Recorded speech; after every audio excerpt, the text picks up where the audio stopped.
Assalamualaikum warahmatullahi wabarakatuh. Yang terhormat dosen pengampu manajemen strategi kelas A, Bapak Erlangga Surya Kusuma SE MSc. Kami di sini dari kelompok 6 ingin memaparkan serta mempresentasikan hasil final project management strategi kami tentang UMKM ikan hias Bapak Haji Dodi. Sebelumnya perkenalkan, saya Ilham Trikusuma dengan NIM 20101111060. Saya Indira Dujanti dengan NIM 2010111055. Saya Rehan Akbar Mas Ridwan dengan NIM 2010111057. Saya Emilia Dihapsari dengan NIM 2010111059. Dan saya Nadia Maulia Putri dengan NIM 2010111063.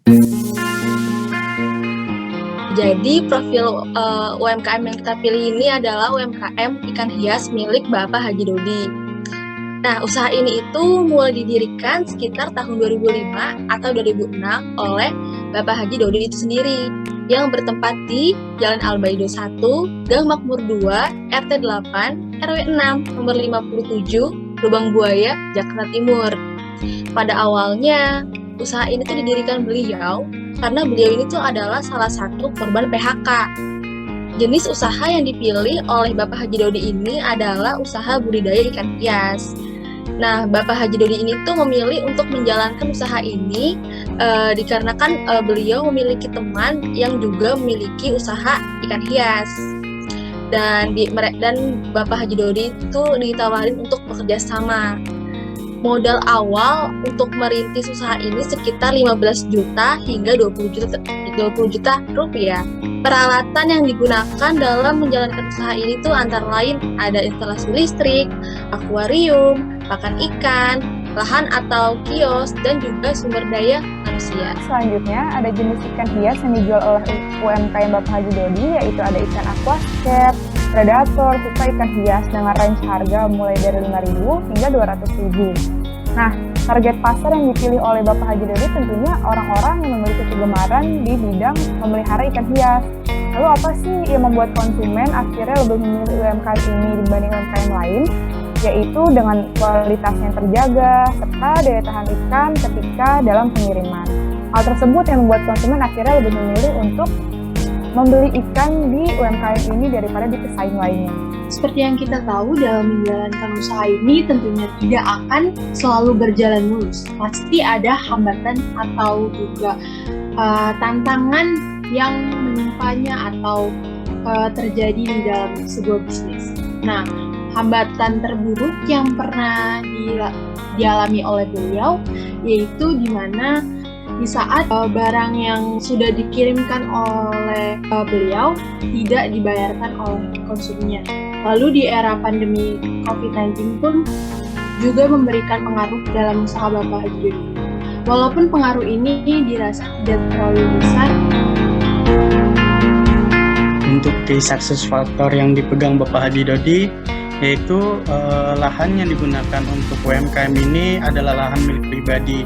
Jadi beliau tidak perlu memikirkan dan tidak perlu mengusingkan beban-beban sewa yang biasanya dimiliki beberapa UMKM ikan hias. Budidaya ikan yang begitu banyak juga dapat menjadi key success factor yang kuat bagi UMKM Bapak Haji Dodi ini, serta permintaan yang tinggi dari para pelanggannya juga teman-temannya yang sering berlangganan di UMKM beliau. Kemudian tenaga kerja yang dimiliki baik serta berkualitas walaupun masih belum terbilang efisien. Penjualan dan budidaya bersifat fleksibel serta mengikuti tren yang sedang terjadi. Walaupun ikan hias A tidak laku, beliau dapat membudidayakan ikan hias B sehingga variasi dan tren yang berubah dapat bertahan di masa pandemi ini. Berikutnya adalah analisis pastel. Analisis pastel merupakan suatu analisis yang digunakan untuk mengevaluasi dampak yang ditimbulkan dari beberapa aspek, seperti aspek politik, ekonomi, sosial, teknologi, lingkungan, dan juga hukum. Analisis pastel ini dilakukan oleh beliau karena beliau melihat bahwa adanya pengaruh yang terjadi pada lingkungan eksternal usahanya. analisis PESTEL ini itu merupakan suatu analisis tambahan yang lebih lengkap daripada analisis PES. Nah, analisis PESTEL dapat dilihat pada layar, terdiri dari berbagai macam faktor gitu. Nah, yang pertama itu ada faktor politik. Pada faktor politik, ini tuh berkaitan erat dengan kebijakan yang dibuat oleh pemerintah. Dan tentunya kebijakan-kebijakan tersebut memiliki pengaruh dalam keberlangsungan usaha UMKM Bapak Haji Dodi ini.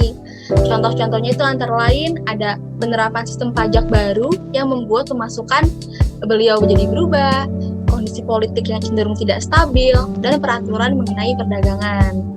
Lalu yang kedua itu ada faktor ekonomi. Dalam faktor ekonomi, itu membahas mengenai keadaan perekonomian yang bisa mempengaruhi suatu bisnis. Pengaruhnya ini tuh bisa memberikan dampak yang signifikan pastinya, baik itu dampak yang merugikan ataupun menguntungkan. Contohnya itu ada keadaan ekonomi masyarakat yang tidak menentu, terutama di era pandemi COVID-19 pada saat ini. Lalu yang kedua ada kenaikan harga pada produk utama, yaitu ikan hias itu sendiri. Dan yang ketiga, kenaikan harga pada produk pendukung, seperti pakan, bibit, listrik, dan lainnya. Lalu yang ketiga itu ada faktor sosial.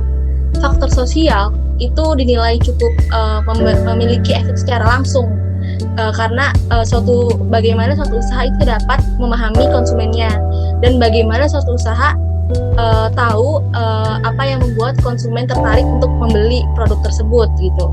Contohnya antara lain ada tren pembelian ikan hias yang terus meningkat, sikap terhadap kualitas produk dan layanan pelanggan, dan kebiasaan dalam membeli. Nah, faktor berikutnya adalah faktor teknologi. Faktor teknologi pastinya sangat penting, terutama di era perkembangan globalisasi yang semakin pesat pada saat ini. Teknologi ini seringkali mengalami perubahan, dan hal ini akan berdampak pada bagaimana cara pelaku dalam melakukan usahanya.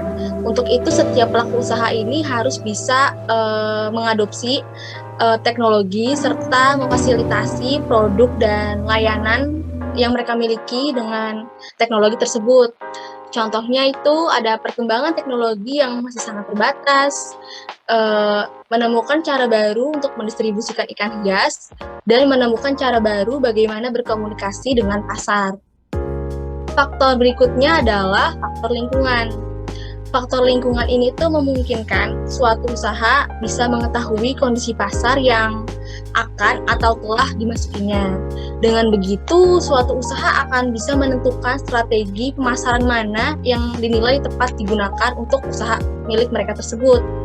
Contohnya itu adanya spesies langka, adanya perubahan pada iklim, dan adanya perubahan pada cuaca.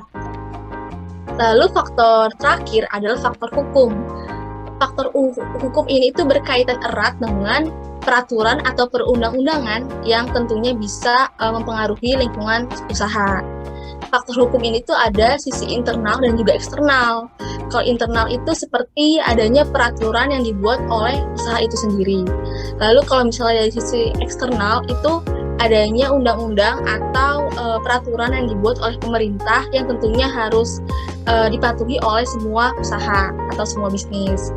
Contohnya itu ada hukum perlindungan untuk konsumen, undang-undang persaingan usaha, dan hukum ketenaga kerjaan.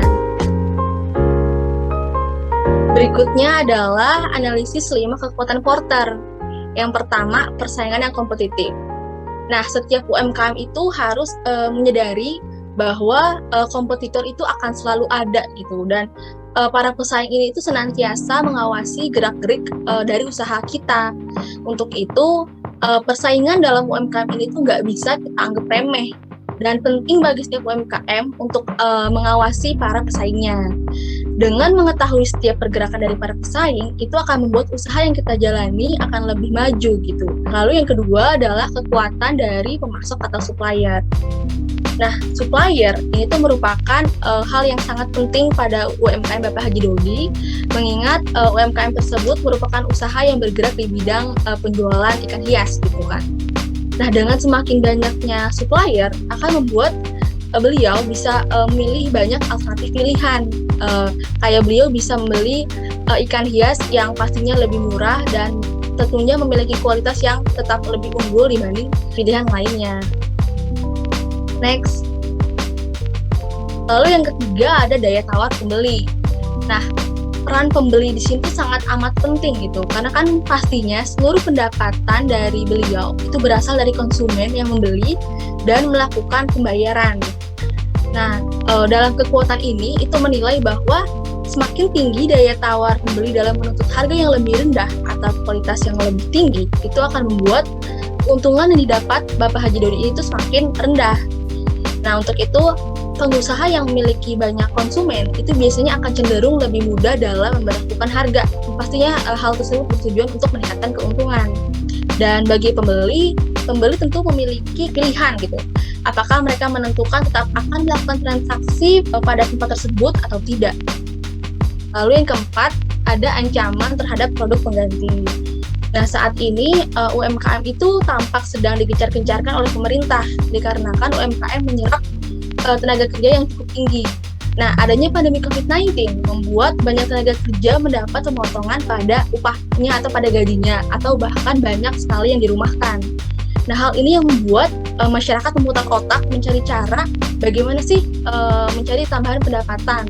Dan akhirnya mereka membuat bisnis UMKM ini. Nah, terdapat banyak sekali jenis penjualan dalam UMKM, dan salah satunya adalah penjualan pada di bidang ikan hias ini. Penjualan ikan hias itu dinilai memiliki keuntungan yang cukup menjanjikan karena semakin banyaknya jumlah peminat masyarakat yang untuk memelihara ataupun membudidayakan ikan hias. Dan yang terakhir itu adalah ancaman terhadap pendatang baru. Pada UMKM Bapak Haji Dodi ini, ancaman terhadap pendatang baru itu sangat memungkinkan. Apalagi saat ini perkembangan teknologi sangat pesat yang membuat masyarakat itu semakin pintar gitu. Mereka memiliki ide-ide kreatif serta inovatif yang memungkinkan mereka dapat membuat UMKM serupa dengan yang Bapak Haji Dodi lakukan gitu, ataupun mungkin bahkan lebih baik gitu kan. Nah, untuk itu apa sih yang harus dilakukan oleh Bapak Haji Dodi? Nah, Bapak Haji Dodi ini tuh harus terus melakukan ataupun menciptakan ide-ide serta melakukan banyak inovasi gitu. Yang pastinya inovasi ini juga sesuai dengan kebutuhan pasar serta perkembangan zaman agar UMKM Bapak Haji Dodi ini tuh memiliki keunggulan gitu yang lebih bersaing dibanding para pesaing lainnya. Baik, ini merupakan SGM atau strategi group network, di mana bisa dilihat di gambar bahwa yang bulatannya ini menggambarkan skup usahanya. Untuk ikan hias Haji Dodi ini lebih kecil dibanding pasar ikan hias Jatinegara, bursa ikan hias Jalan Kartini, dan juga kios ikan hias Sumeneb di GOT. Terus untuk kios ikan hias Sumeneb ini memiliki banyak model, di mana di sini itu terdapat 138 kios penjual ikan hias yang memiliki berbagai macam ikan hias yang ditawarkan. Karena tempatnya di pasar, sehingga pelayanan yang diberikan pun juga kurang maksimal, serta performa yang diberikan dari penjual pun kurang baik. Kemudian semakin banyaknya pesaing di dalam kios ikan hias ini.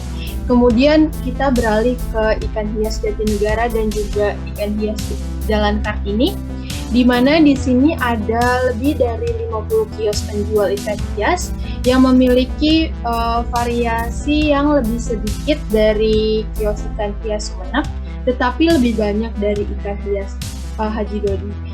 Kemudian untuk ikan hias Haji Dodi sendiri ini karena individual atau berada di rumah sendiri, sehingga ikan hias yang ada itu belum terlalu banyak dan masih mengikuti tren yang ada di masyarakat. Akan tetapi performa yang diberikan sangatlah baik, di mana ikan hias ini dapat diantarkan ke rumah konsumen tanpa membayar ongkir. Dalam menjalankan suatu bisnis tidak mungkin berjalan sendiri, atau bisa dikatakan kita juga memerlukan adanya bantuan dari eksternal. Nah, akan tetapi perjalanan ini kan tidak selalu mulus. Pasti ada suatu kendala atau ancaman atau hambatan, maka diperlukannya itu matriks EFA ini sebagai evaluasi faktor eksternal, di mana bisa dilihat di dalam tabel di sini Untuk peluang sendiri, permintaan pasar tinggi, ini skalanya 3 atau dapat dikatakan ini tinggi. Kemudian dengan bobot 0,05, di mana nantinya skornya ini 0,05 dikali 3 jadinya 0,15. Kemudian adanya komunitas hobi dan bercinta ikan hias, ini 3, yaitu kuat. Lalu adanya daya tarik investasi ini masih lemah. Kemudian peningkatan pendapatan ini sangat kuat. Lalu adanya penjualan kesempatan kerja ini sangat kuat. Lalu kita beralih ke ancaman, di mana harga produk benih ikan hias ini tidak stabil. Jadi ini masih 3. Lalu harga kebutuhan sumber daya yang tidak stabil ini kuat. Lalu adanya hama penyakit ini kuat, di mana hama penyakit ini juga dapat membuat ikan menjadi rapuh sehingga cepat mati, sehingga dapat memunculkan kerugian bagi bisnis. Lalu di kualitas air yang buruk itu lemah, kemudian tren pasar yang selalu berubah-ubah ini kuat. Jadi jika ditotalkan skor EFE dari kedua sektor ini, ikan hias Haji Dodi memiliki nilai 1,85, di mana hasilnya di sini masih terbilang lemah, sehingga perlu adanya peningkatan peluang dan juga menurunkan ancaman yang ada di dalam bisnis ikan hias Haji Dodi ini. Kemudian ada analisis Frio. Untuk value sendiri, UMKM Bapak Haji Dodi ini sebenarnya memiliki sumber daya yang baik. Dia juga memiliki banyak suplai yang terjamin kualitasnya. Bapak Haji Dodi juga melihat di mana ia memiliki peluang usaha ketika ia memiliki teman, kemudian juga ia menjalin kerjasama dan menjadikan temannya sebagai rekan usaha. Kemudian dilihat dari banyaknya risiko dan pengalaman yang dihadapi, Bapak Haji Dodi ini dapat mengelola dengan baik. Kemudian dari rarity, UMKM ini juga dapat membudidayakan ikan yang sedang tren atau sedang diminati masyarakat, sehingga UMKM ini dapat terus bersifat fleksibel, sehingga juga dapat bersifat mengikuti permintaan-permintaan yang tiba-tiba saja dapat datang ke UMKM Bapak Haji Dodi ini. UMKM ini dapat menyelesaikan masalah dengan baik. Dapat dilihat dari beberapa masalah yang dihadapi beliau ketika ada beberapa konsumen yang tidak membayar, juga ketika beliau menghadapi era pandemi yang sulit ini. Kemudian sumber daya yang dimiliki dapat memiliki keunggulan kompetitif dan dapat dilihat dari keefektifan dalam menjaga juga merawat pembudidayaan ikan ini. Usaha ini telah berdiri dari tahun 2005 dan tentu saja telah melalui masa-masa sulit terutama pandemi saat ini. Sehingga usaha ini dapat dibilang kondisi sejarahnya memiliki sejarah yang kuat walaupun memiliki ancaman-ancaman yang kuat pula. Kemudian untuk komunikasi pemasarannya, usaha Bapak Haji Dodi ini belum memiliki pemasaran yang optimal, walaupun beliau sudah memasarkan produknya melalui Facebook dan melalui internet. Tetapi dilihat dari keoptimalannya, usaha ini masih belum memiliki pemasaran yang baik. Untuk harga yang kompetitif, beliau menawarkan range harga 5.000 hingga 200.000. Kemudian dari sisi organization, kekuatan finansial UMKM ini hanya menggunakan dana pribadi, sehingga risiko-risiko dalam dana ini hanya diterima oleh Bapak Haji Dodi sendiri. Kemudian untuk teknologi, UMKM ini hanya menggunakan teknologi yang cukup baik, walaupun tidak bisa dibilang teknologi termutakhir. Teknologi ini hanya dibilang untuk pembudidayaan ikan yang optimal, juga memiliki teknologi yang cukup ramah di budget. UMKM ini juga memasarkan produknya melalui teknologi internet dan online, terutama Facebook. Analisis ini digunakan dalam bisnis untuk menciptakan sebuah nilai, baik kuantitas maupun kualitas untuk customer atau pelanggan, dengan memperhatikan kontribusi dari kegiatan atau aktivitas yang berada dalam usaha. Dalam usaha Bapak Haji Dodi ini, value chain-nya antara lain ada aktivitas pendukungnya yaitu manajemen keuangan, aktivitas utamanya yaitu inbound logistik atau pengadaan, operation atau penyortiran dan pengemasan, lalu outbound logistik yaitu pengiriman, marketing and sales yang atau penjualan, lalu service atau pelayanan. Pada sebelumnya diketahui matriks EFE-nya yaitu merupakan evaluasi faktor eksternal, namun sekarang ini matriks IFE yaitu evaluasi faktor internal, di mana faktor internalnya antara lain dalam kekuatannya yaitu adanya sumber daya yang memenuhi kualitas pembenihan ikan, adanya teknologi yang mendukung, adanya lahan milik pribadi, potensi pasar yang tinggi terlebih saat pandemi, yaitu skornya antara lain 0,06, 0,32, 0,32, dan 0,12.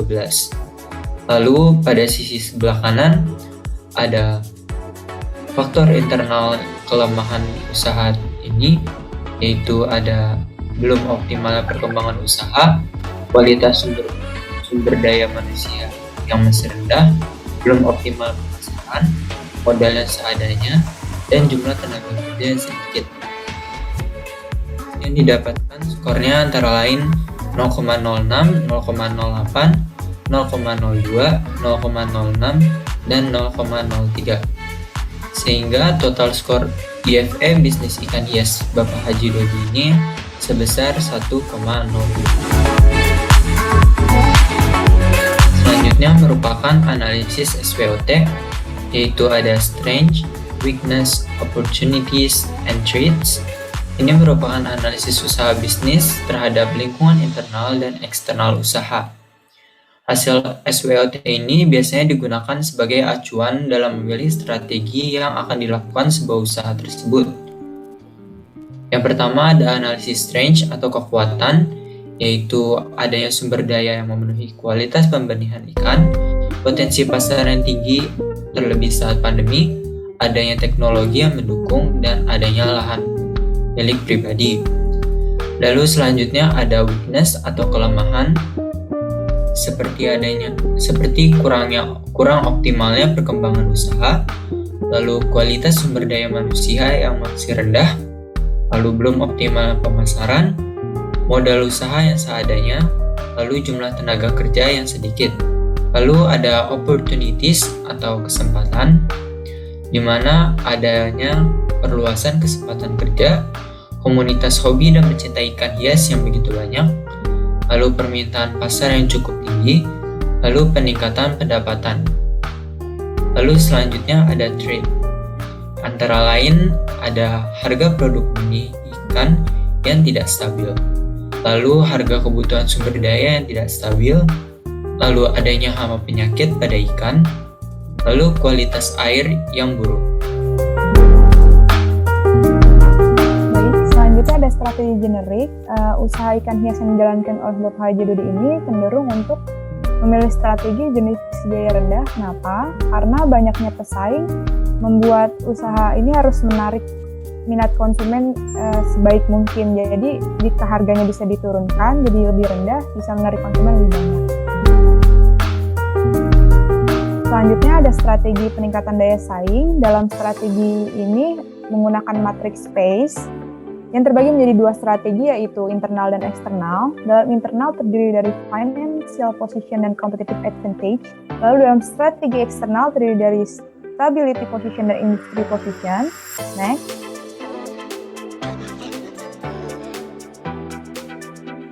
Dalam variasi tersebut terdapat hingga menghasilkan koordinator vektor arah, yaitu untuk membentuk sumbu X dan sumbu Y.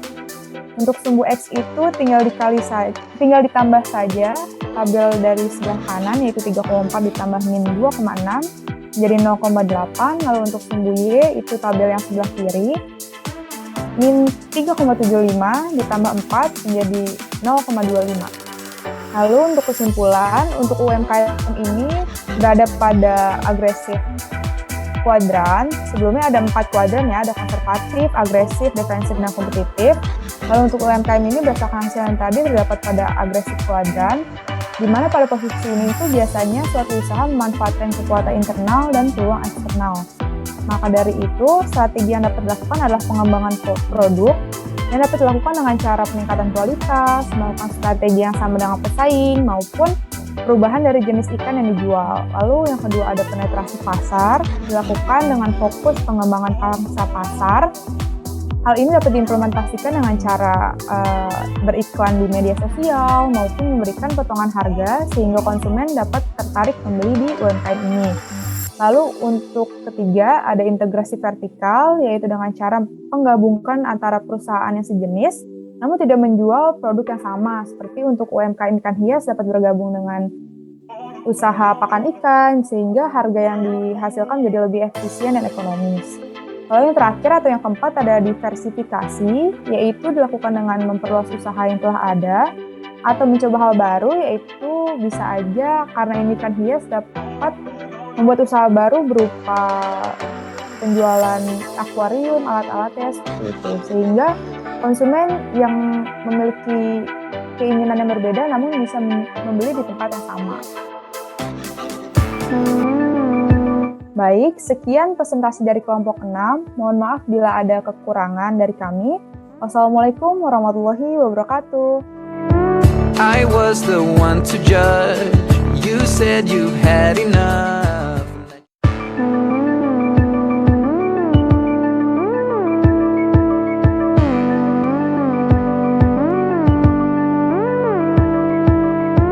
I was the one to judge.